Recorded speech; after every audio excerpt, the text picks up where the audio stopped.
자 드디어 이 조불쇼의 예. 그 주인공이 예. 매불쇼를 찾아주셨습니다. 네. 평택을 재선거를 앞두고 있는데요. 조국혁신당의 후보입니다. 조국 후보 담백하게 모시겠습니다. 네, 네. 반갑습니다. 네, 안녕하세요. 네. 제가 매불쇼 몇 번 출연도 안 했고 매불쇼 패널들이 저 조롱하고 공격하는데 바쁘던데 왜 여기를 그 조불쇼라고 부르는 겁니까? 정말 억울하실 것 같아요. 네. 네. 아유, 그렇게 또 인사를 해주시니까 요 얘기는 잠깐 좀 하면서 출발을 하겠습니다. 다 알고 계시네. 네, 진짜 아. 들었어요. 지난 내란 직후까지는 조국 후보가 매불쇼와 함께 했었습니다. 내란 직후까지. 그쵸, 내란 예. 전에 윤석열 정부와 싸울 때 함께 했었고 내란 직후 내란과 함께 싸울 때 함께 했었습니다. 네. 그러다가 대법 확정 판결이 나면서 이제 수감이 됐고요. 그리고 이제 정권이 바뀌었죠. 네. 정권이 바뀌고 사면으로 이제 출소가 됐습니다. 그 이후 단 한 번도 매불쇼에 나온 적이 없어요. 맞아요. 그 그러니까요. 시간이 얼마나 많이 지났습니까? 네. 그리고 오늘 처음 매불쇼에 출연을 했는데 매불쇼는 조불쇼라고 조롱을 받고 있는 그런 신세가 됐는데 제가 소유주인 줄 알았어요. 근데 이 현상에 대해서는 어떻게 생각하고 계십니까? 저는 뭐 담담히 받아들이고요. 아, 그렇습니까? 저는 이제 네. 뭐 이제 이재명 정부의 성공을 바라는 여러분들이 있는데 네. 그분들 중에서 저에 대해서 껄끄럽게 생각한 분이 있으신 것 같고 그런 분들이 일종의 갈라치기를 하는 것 같습니다. 뭐 우리 최욱 씨가 진행하는 거 공평 무사하게 진행하시는데 저에 대해서 약간만 좀 우호적이거나 아, 우호적인 좀 한 적도 없어요. 아니, 네, 한 적도 없어 저는. 오케이. 네. 그런 뉘앙스의 패널이 와서 발언해도 그에 대해서 댓글이 붙고 하는데 저는 과거 그런 경험 많이 했어요. 네. 과거 노무현 정부 때, 문재인 정부 때 그때 우리가 진짜 뭐 노무현이다, 뭐 찐 뭐 문재인이다 이러면서 갈라치기 하는 행태를 많이 봤기 때문에 그냥 네. 담담하게 받아들입니다. 아, 그래요? 농담한 겁니다. 아, 네. 근데 진짜 오랜만에 뵙습니다. 글쎄 말입니다. 와. 네. 네.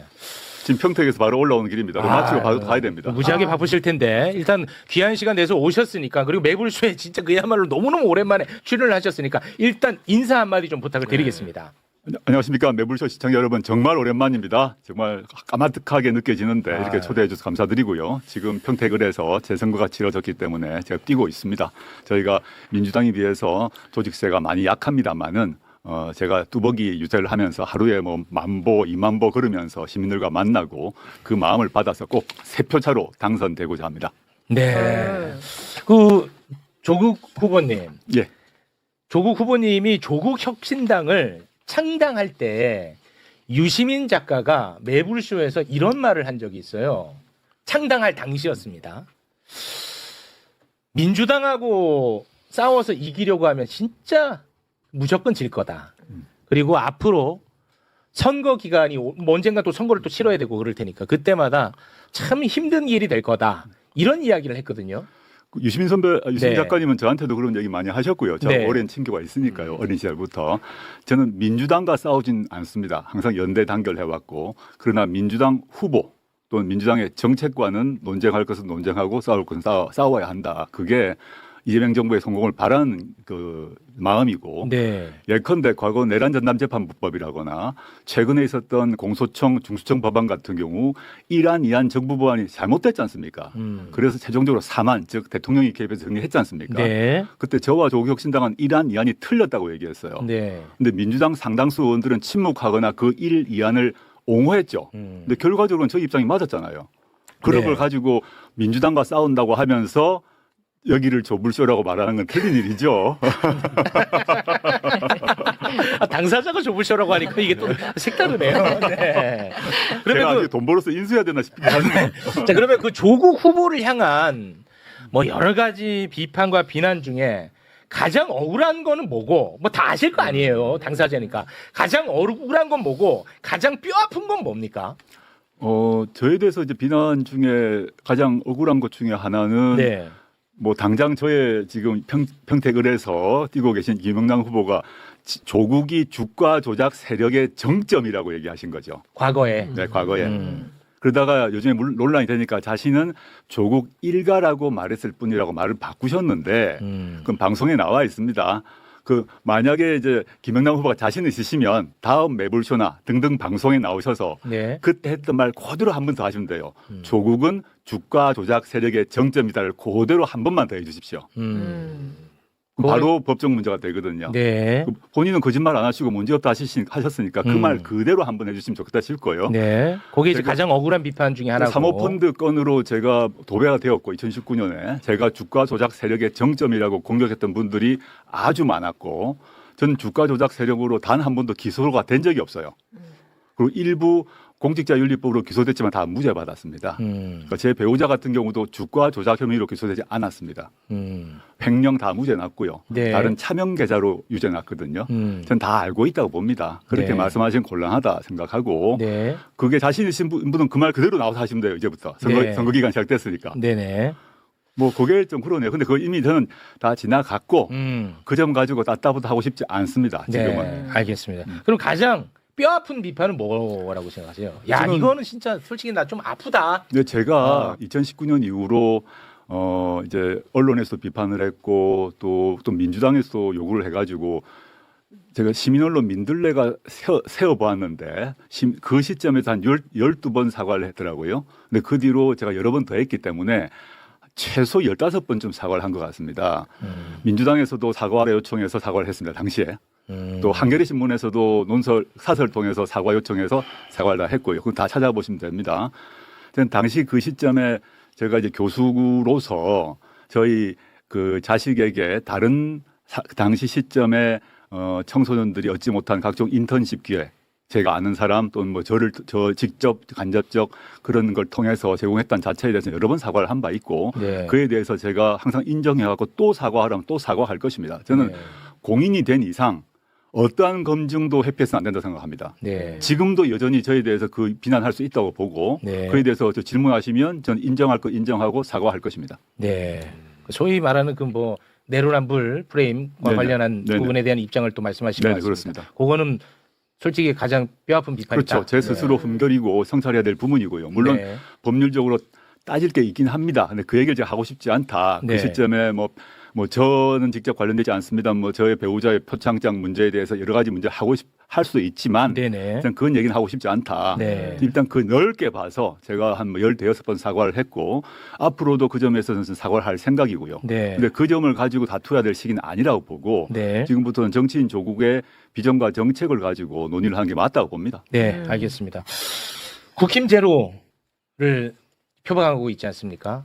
그런데 어찌됐든 간에 또 민주당의 김용남 후보와도 경쟁을 할 수밖에 없는 처지입니다.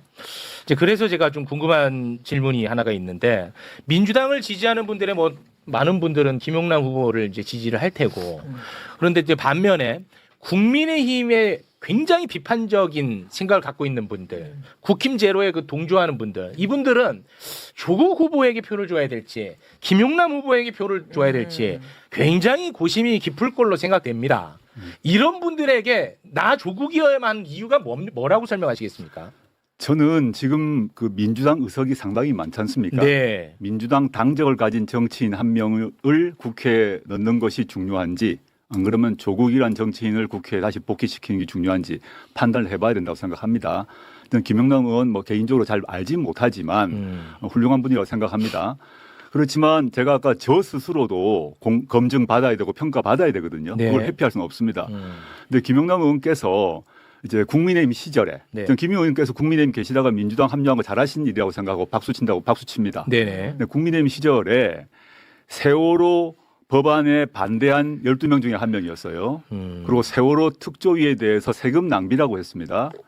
이태원 참사의 원인은 광화문에서 용산으로 시위한 그 사람들 때문이라고 얘기했습니다. 그리고 백남기 농민 돌아가셨을 때 이게 불법 시위로 인한 그 지역적 사고로 말씀하셨어요. 이거는 민주당이 지금까지 이 세 사건에 대한 평가와 완전 반대입니다. 네. 저는 과거 국민의힘 시절에 그런 말씀 하신 게 분명하기 때문에 네. 그에 대해서는 공개 사과해야 된다고 보고요. 두 번째는 그건 과거라고 합시다. 자 그러면 하나만 더. 네. 민주당에 입당하시고 난 뒤가 더 중요하다고 보는데 네네. 이분이 민주당에 입당하고 난 뒤에 이 이재명 정부는 검찰 독재 정권을 무너뜨리고 만들어진 정부입니다. 네. 핵심적 시대 과제가 검찰 개혁입니다. 네, 그렇죠. 근데 민주당원이 되고 난 뒤에 예컨대 저희 당의 박은정 의원과 논쟁을 하면서 수사 지휘권, 검사의 수사 지휘권 부활해야 된다고 하셨어요. 그 말은 수사 기소 분리가 아니라 문재인 정부가 이루었던 수사권 조정 그 이전으로 돌아가자고 얘기하셨어요. 그 다음에 검사에게 보안수사권 문제 줄 것인가 큰 논쟁인데 이분은 보안수사권 주어야 한다고 얘기했습니다. 네. 세 번째 이제 검찰 개혁만 가지고 얘기하겠습니다. 네네. 세 번째 뭐냐면 최근에 아까 제가 말씀드렸던 공소청 법안, 중청 법안 1안, 2안, 3안 나와서 최종적으로 3안으로 되었고 저와 조국혁신당은 1안, 2안은 안 된다고 하지 않습니까? 이분은 정부 법안 즉 폐기되었던 1안, 2안이 옳다고 하셨어요. 이 점은 논쟁을 해야죠. 왜냐? 네. 6.3 선거 이후에 바로 이 검사의 보안수사권 유무를 줄 것인가를 둘러싸고 형소법 196조 개정이 바로 이루어지는데 이분은 보안수사권 주자는 입장이에요. 네. 한 번도 바꾼 적이 없습니다. 네. 그러면 민주당원을 포함하여 민주진보 진영의 유권자분들께서는 향후 진행될 검찰개혁 등 각종 사회개혁에서 어떤 사람이 국회에 들어가는지 맞는지를 판단을 해야죠. 네. 저는 당연히 제가 김영남 후보보다는 훨씬 더 민주당 개혁 노선에 부합한다고 생각합니다. 그거는 뭐 제가 이제 허위 사실을 뭐 얘기하거나 비방이 아니라 지금까지 말한 거는 이분이 지금까지 소신을 가지고 말씀해 오셨던 바입니다. 네네. 그거는 밝혀야 된다. 네. 그걸 가지고 얘기를 해야지. 저는 우리 아까 민주당원 또는 뭐 넓은 의미의 민주진보 진영의 국민들이 많이 계신데 질문을 던져야 한다고 봅니다. 네. 당적이 민주당이면 모든 문제가 사라집니까? 과거의 발언이나 또 현재의 소신이 반개혁적이라 하더라도 모든 게 면죄부가 이루어집니까? 또는 당적이 민주당이 아니면 반대의 일이 발생합니까? 전 아니라고 봅니다. 네. 그러면은 아까 이제 말씀하신 것 중에 제가 좀 질문을 좀 드리겠습니다. 예. 김용남 후보의 이제 과거 입장과 관련해서 사과 요구를 하셨는데 사과를 하면 이것에 대해서는 더 이상 이제 문제 삼지 않는 건가요? 저는 이제 과거에 이태원 이런 문제가 이태원 그다음에 이제 용산 참사 뭐 백남기 네. 용민 같은 경우는 저한테 사과할 일이 아니고요. 아니, 그러니까 국민께 사과를 대국민 해야죠. 사과를 만약에 한다면 하면 전 사과할 용기를 발휘하셔야 된다고 봅니다. 네. 그래서 그러면 이것과 관련해서는 더 이상 문제 삼지 않는 많죠. 건가요? 그러니까 지금 국민께 사과하고 네. 현재 민주당원이시잖아요. 민주당원에 부합되는 행동을 하셔야 되고요. 네. 저희가 사과를 요구한 거는 저한테는 저에게 주가 조작 세력의 정점이라고 한 부분은 제가 국민의힘 시절에 대변인이 있다 보니까 그런 발언을 했습니다. 그러면 되는 거 아닙니까? 네. 알겠습니다. 그렇지 않고 나는 틀린 게 없다 이런 말하는 것 좀 과하죠. 네. 그때 제가 국민의힘이 있었기 때문에 그런 말을 했습니다. 그러고 술 넘어가면 되시잖아요. 네. 그것도 안 하고. 알겠습니다. 그건 제가 아니다. 이걸 왜 여쭤보냐면 김용남 후보가 지난번에 매불쇼에 나왔었어요. 네, 나와서 이런 말을 했어요. 네. 나에게 먼저 하지 않으면 나는 이번 선거는 어떤 선거인지 내가 너무 잘 알기 때문에 네거티브 절대 하지 않겠다라는 입장을 밝혔기 때문에 저는 가급적이면 좀 아름다운 경쟁으로 마무리했으면 하는 바람에서 확인 차원에서 한번 여쭤본 거였습니다. 저는 최욱 네. 앵커 말에 네거티브라는 단어 자체가 잘못됐다고 봅니다. 그건 프레임이거든요. 네네네.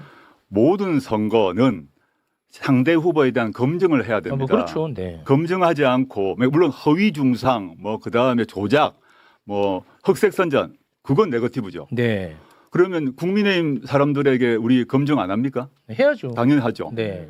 그러니까 허위 중상을 했다. 뭐 이거 조국이가 살인범이다. 뭐 이렇게 하는 건 다른 문제죠. 그렇죠. 김용남이 뭐 어떤 뭐 성추행범이다. 그건 정말 나쁜 짓이죠. 네네네. 공인으로서 자신이 했던 과거의 언행, 그 다음에 검찰개혁이나 각종 사회개혁 관련해서 자신의 비전과 정책에 대해서는 당연히 국민으로부터 검증받아야죠. 네. 저도 마찬가지입니다. 네네. 근데 그것을 네거티브라고 말하면서 검증을 네거티브라고 말하는 것은 그 자체가 프레임이에요. 네, 알겠습니다. 특정한 이유가 있고 목적이 있는 프레임이죠. 네. 그건 동의를 좀 알겠습니다. 못합니다. 그건 이제 그렇게 정리하고 그리고 이제 지금 이제 검찰 개혁과 관련해서 보안 수사권에 대한 입장을 밝혀야 된다라고 네네. 말씀을 하셨습니다. 제가 알기로는 보안 수사권을 줘야 된다는 것으로 저는 알고 있거든요. 저도 관련해서 방송을 좀 많이 했기 때문에 네. 뭐 어제 갑자기 입장이 바뀌지 않는 이상 아마 거의 유지되고 있을 거라고 생각을 하거든요. 그런데 민주당 지금 현재 국회의원 중에서도 보안 수사권을 줘야 된다고 생각하는 사람들도 많이 있을 거 아닙니까? 계시죠. 소수지만. 그럴 수 있을 거 아닙니까? 네네네. 요거는 그러면 어떻게 판단해야 된다는 거예요? 저는 민주당의 성격이 일종의 연합 정권 같은 성격이 있기 때문에 네. 그 검찰 개혁 말고도 사회 경제적 개혁 관련해서 입장이 다른 분이 많습니다. 네. 그건 전제로 하고 있습니다. 그걸로 문제 삼는 게 아니고, 근데 여러 가지 정책에서 의견차가 강온 좌우가 있을 수밖에 없지요. 네. 그런데 검찰 개혁 문제는 그거와 성격이 다른 과제입니다. 우리가 윤석열 검찰 독재 정권이라고 규정하고 그 정권과 싸워서 무너뜨렸어요. 과거에 우리가 전두환 군사 독재 정권이라고 규정하고 싸워서 감옥 가서 무너뜨리고 난 뒤는 군사 독재가 완전히 일어날 수 없도록 발본색원 했거든요. 네. 우리가 독재란 말을 그냥 서비스 차원에서 립 서비스를 한 게 아닙니다. 검찰 독재 정권이었어요. 그럼 검찰 독재가 부활하지 않도록 하는 것은 시대적 과제고 모든 최상위의 과제입니다. 그 점에서 그 민주당 안에서도 보안수사권을 인정해 주자고 말하신 분이 계신 걸로 알고 있으나 네. 대통령을 포함해서 공식적으로 말씀하신 것, 그 대통령의 국정과제 등에서는 분명하다고 보거든요. 그 점에서 저는 이제 뭐 매불쇼 자주 보지 못합니다만은 네. 최욱 앵커께서도 보안수사권의 그 남용에 대한 예 여러 번 드신 거 제가 방송 본 적이 네, 있는데 맞습니다. 네. 이거는 논쟁의 문제가 아니라 팩트거든요.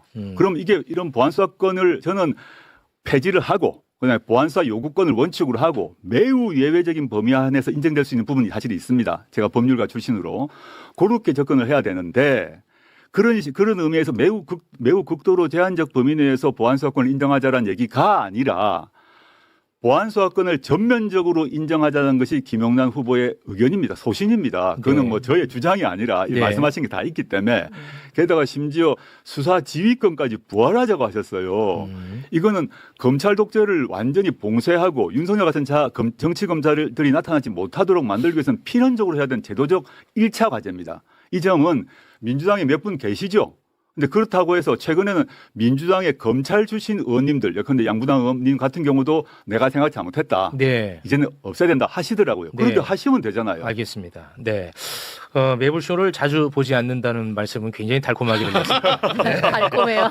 오늘 가장 큰 쾌거가 아닌가 그런 생각을 해봅니다. 지금 굉장히 그 과열되고 있는 상황에서 야, 함께하는 분들도 숨죽여서 보고 있네. 맞아요. 여기에 좁을 쇼가 아닌가. 요놈들도 아주 아니, 그렇게 보고 있는데. 하나만 더 말씀드릴게요. 네네네. 최근에 가장 뜨거운 이슈가 공소 취소 아닙니까? 안 그래도 이따가 그 여쭤보려고 말 나온 게 먼저 할게요. 네네네.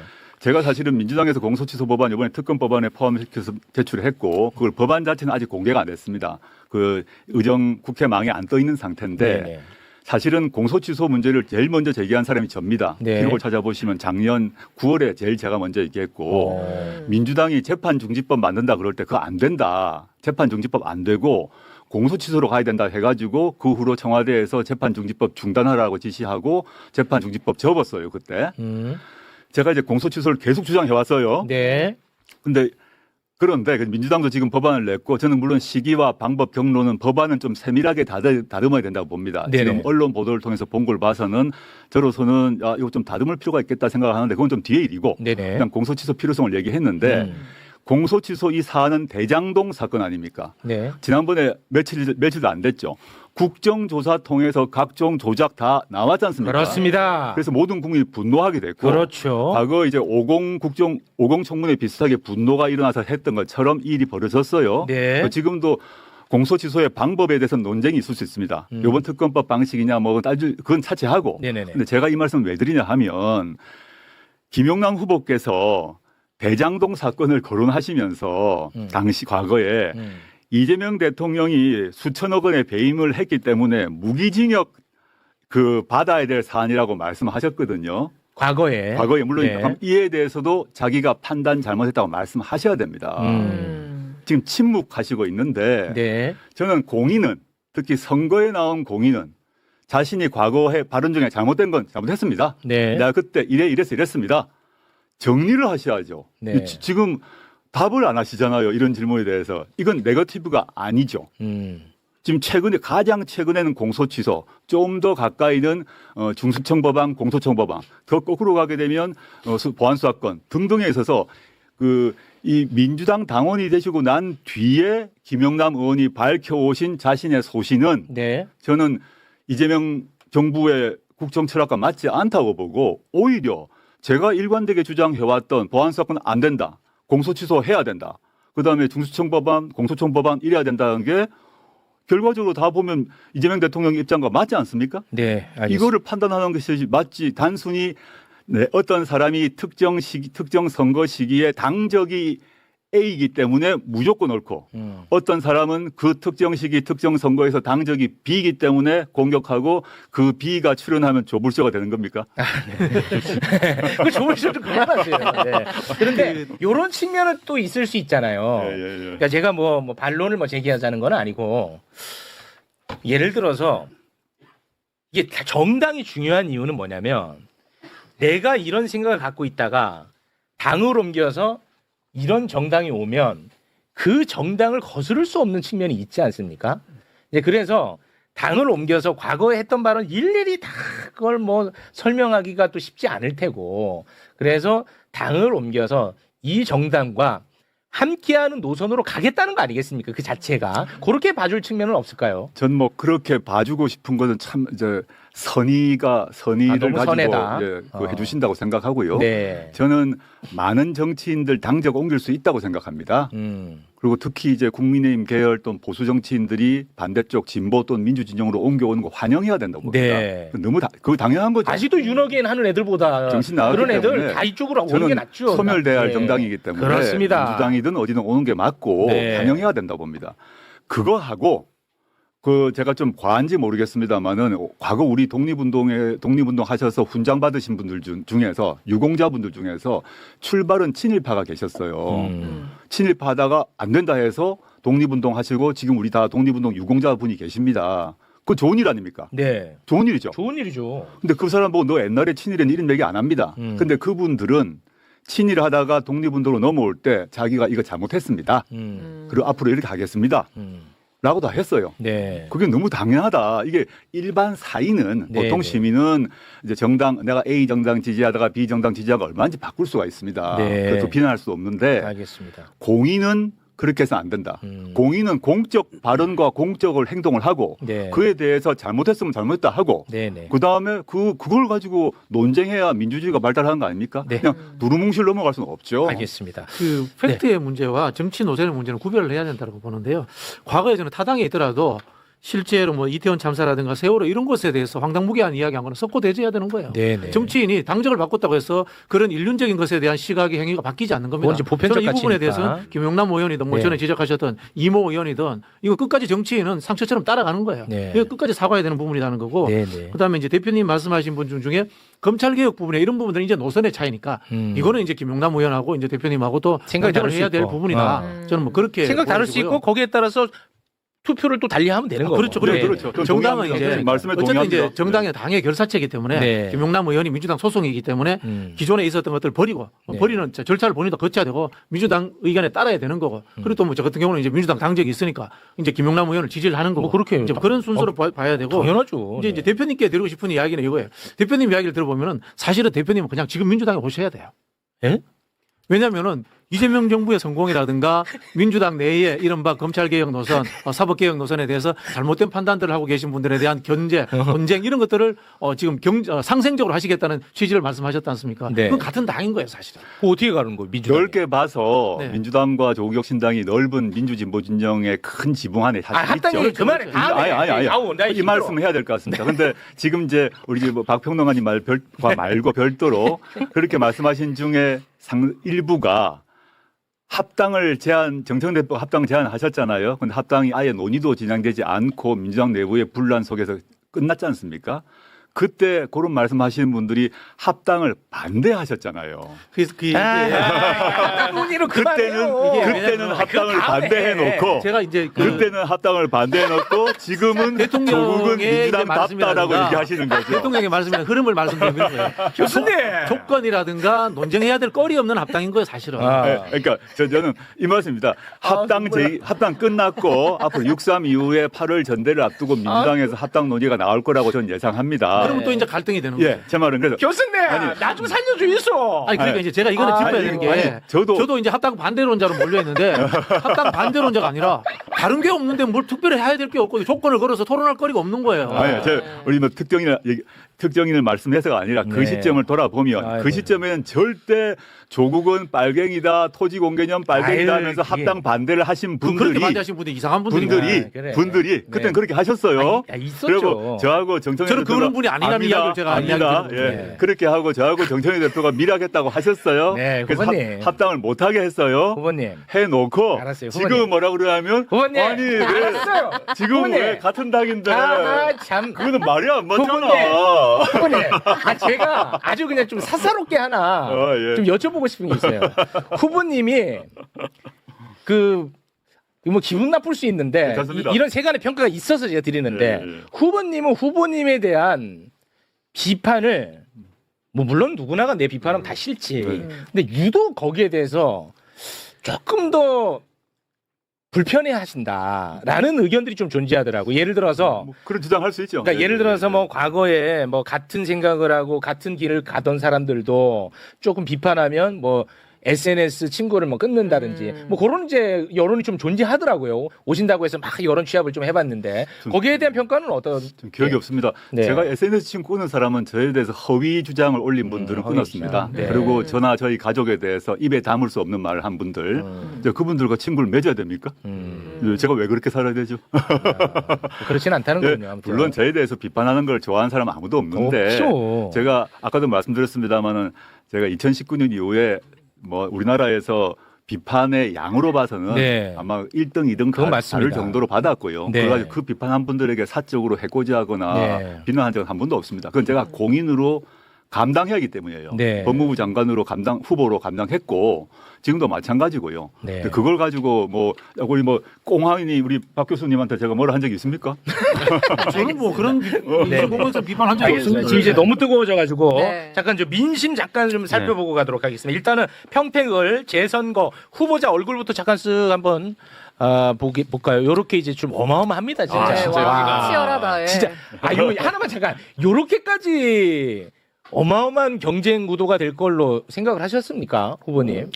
와, 이거는 진짜 엄청나거든요. 저는 제가 뭐 볼 때. 제가 그 뛰어들기 전에 김영남 후보는 결정하시기 전이었지만 유이동 후보가 될 거라고 생각을 했고 원래 저부터 뭐 5파전 된다고 상정하고 뛰어들었고 제가 출마 선언하기 전에도 다자구도 하에서 3% 이기겠다는 말을 여러 번 했습니다. 그래서 네. 저 구도는 전제된 것입니다. 알겠습니다. 자, 그럼 민심 한번 좀 살펴보죠.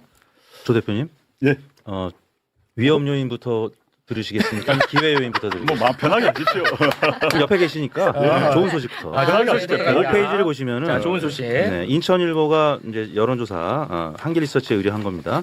여기에 보시면은 5페이지에 보시면 범여권 단일 후보 적합도에서 조국 대표님이 김영남 의원님을 소폭 오차범위 내에서 앞서는 그런 결과가 나왔습니다. 이건 그거는 이제- 단일 후보 적합도? 네네. 단일 후보 적합 범여권. 만약에 이제 1대1 구도가 될 경우에는 보수도 단일화해야 되고 진보도 단일화해야 되니까 네. 이런 긍정적인 소식을 먼저 전해드리고 이제 네. 약간은 이제 아픈 소식일 수 있는데 좀 아픈 소식. 바로 4페이지에 보시면은 전체 다자 구도에서는 김영남 후보가 조금 앞서기 예, 시작했습니다. 맞습니다. 결과가 맞습니다. 나타났습니다. 차이가 많이 났네.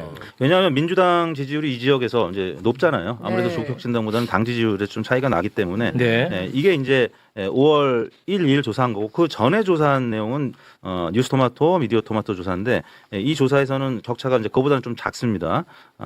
김영남 후보가 28.8%, 그다음에 유이동 후보가 22.5%, 조국 후보님이 거의 비슷한 22.2%, 적극 투표층에서는 조국 대표님이 이제 2위로 조금 더 올라가는 모습이었고요. 네. 그 이전 조사에서는 조국 대표님 좀 앞서는 조사도 있었는데 호칭을 좀 후보로 부탁드릴게요. 네, 조국 후보님. 네. 그래서 초반에는 조국 후보님이 이제 오차범위 내에서 뭐 1위를 달리는 조사들이 있었고 이제 점점 김영남 후보 확정이 되면서 일종의 컨벤션 효과, 그다음에 민주당 지지율 또 없고 김영남 후보님이 또 달리다 보니까 최근 들어서는 조금 상승했다. 근데 이제 범여권 단일 후보 적합도에서는 조국 후보님이 또 오차범위 내에서 앞서는 조사 결과도 있었다. 네. 이런 소식을 전해드립니다. 어떻습니까? 민심을 보셨는데요. 저는 이제 여러 언론에서 비슷한 질문을 하던데요. 최근에 뭐 제가 오차범위 안에서 1등한 것도 있고 뭐 2등한 것도 있는데 이게 사실은 우리 뭐 이택수 대표님 너무 잘 아시겠습니다만 이 시점에 여론조사가 별 의미가 없습니다.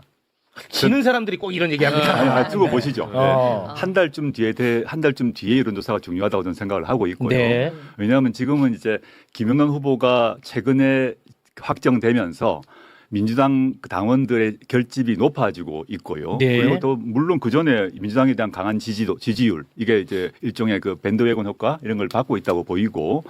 그리고 조국신당은 조직세가 뭐 민주당에 비해서 한 10분의 1밖에 안 되거든요. 네. 그래서 뭐 응답률 등에 있어서도 비교할 수 없다고 생각합니다. 근데 저는 이제 그 제가 그 뚜벅이 유세를 한 지 한 뭐 2, 3주밖에 안 됐는데 저는 뭐 김영남 후보보다 먼저 왔지 않습니까? 그렇죠. 먼저 평택에 와서 뛰고 있는데 매일매일 이 민심의 역동적 변화가 느껴집니다. 지금 제가 좀 과장해서가 아니라 네. 그 전까지는 제가 뛰어들기 전까지는 평택을은 조용한 정치 구도였어요. 네. 근데 제가 뛰어들면서 이 민심이 요동치는 걸 느끼고 평택이 아주 넓은 땅입니다. 거기서 도시지역 고덕 도시지역부터 해서 서쪽에 서평택의 약간 농촌 지역까지 정말 제가 경로당을 찾아갔는데 한 80대 어르신이 저에 대한 얘기를 막 하시면서 다 하시더라고요.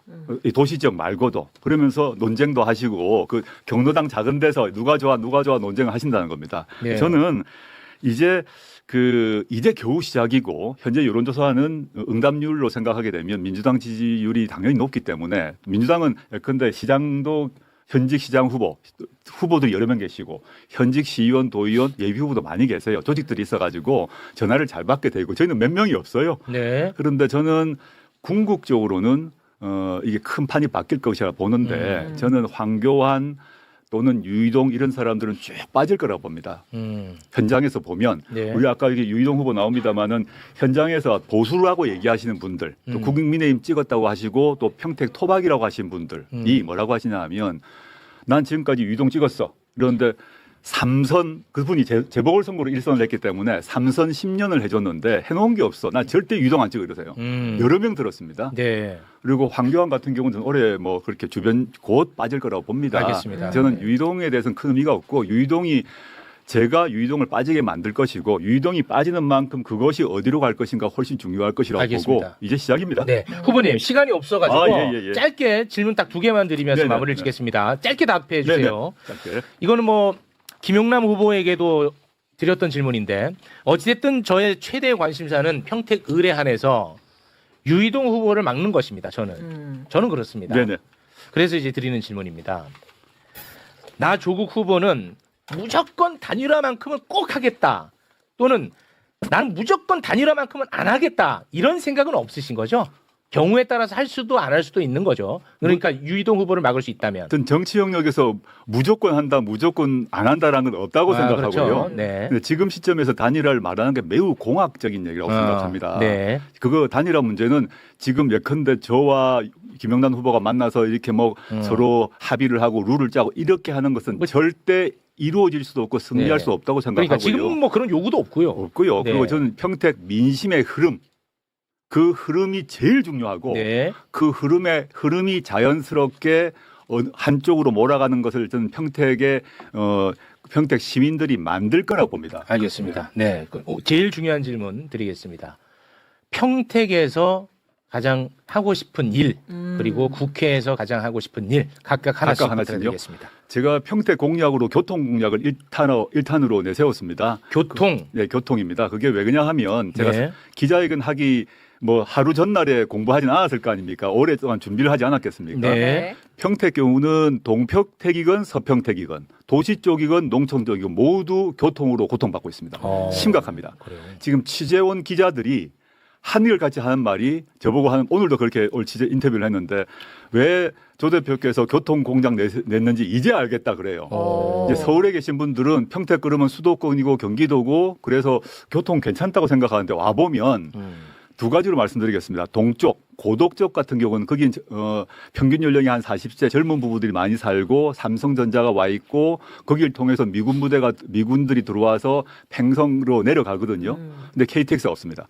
그래가지고 18년 동안 정부가 약속을 했어요. 미군 기지를 팽성해 주기로 약속을 하고 KTX도 주기로 약속을 했는데 18년간 약속을 안 지켰어요. 그래가지고 정부가 그랬어요. 네, 그 답을 몰라요 서울에서는. 저도 몰랐었죠 공부하기 전에는. 네. 그래서 물론 거기에 이제 그 영등포에서 새마을을 타고 그 평택역으로 갈 수 있지만 그 매우 느리죠.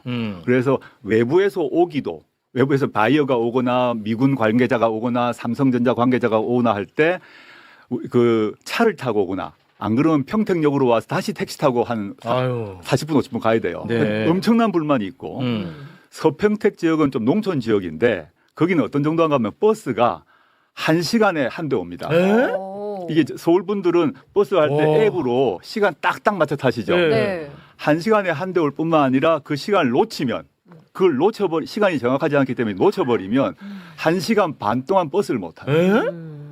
그래서 이 어르신들 같은 경우는 자기가 살고 있는 읍이나 면 바깥으로 못 나가는 상황을 호소하세요. 저는 이 교통 문제를 그래서 넓게는 동서를 막론하고 세종시에서 하고 있는 그 아주 고급 버스 시스템이 있습니다. 세종에서 이미 성공했기 때문에 그 네. 전체로 원형으로 돌리는 시스템을 만들어야겠다라는 걸 얘기를 하고 있고 동쪽은 KTX 경기 남부역을 꼭 만들겠다는 게 제 공약이고요. 네. 그다음에 이제 국회로 아, 들어온다면 잠깐만요. 네. 네네. 아, 이거 시간이 없는데. 그러면은 유이동 등 이 지역구 의원들은 뭐 한 겁니까? 아니 그러니까 그 안 했잖아요. 제 말이 그러니까 그겁니다. 이들은 못한 거를 조국은 어떻게 할 수 있는 거예요? 나는 그게 항상 궁금하더라고. 네. 아니 이렇게 중요하고 이렇게 원하는 것이 있으면 네. 내가 당선되기 위해서라도 할 것 같은데 예. 왜 그들이 못하던 거를 조국은 어떻게 할 수 있는 거예요? 일단 할 수 있다고 생각하고요. 제가 구체적인 계획은 밝혔는데 알겠어요?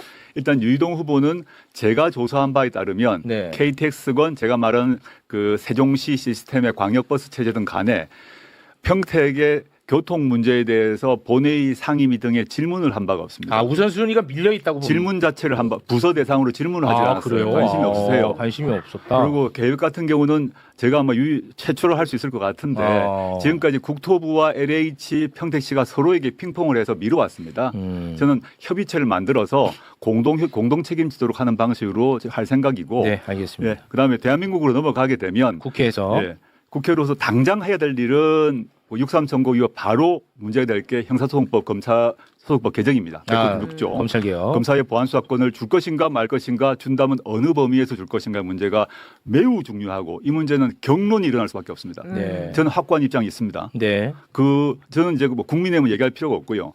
민주당 내에서도 입장이 이제 갈릴 것이거나 침묵하실 것인데 저는 이 문제를 하지 않으면 저는 이재명 정부의 성공 정권 재창출 문제도 만만치 않다고 보기 때문에 확고하게 할 생각이고요. 네. 그다음에 사회 경제적으로는 제가 창당을 하면서 저의 기치 중에 하나로 내세웠던 게 신토지 공개념, 사회권 강화, 그다음에 주택 문제와 관련해 가지고 그 이제 고품질 공공임대주택을 대거 짓는 것 이런 정책이 있습니다. 이건 좀 너무 전문 영역 같아서 나중에 당선되면 여기 와서 말씀드리고 싶습니다. 네, 네. 알겠습니다. 자, 그러면 뭐 이 정도 선에서 좀 마무리를 짓고 하는데 혹시 뭐 궁금한 거 있어요? 아니요, 다 들었습니다. 다 들었어요? 네.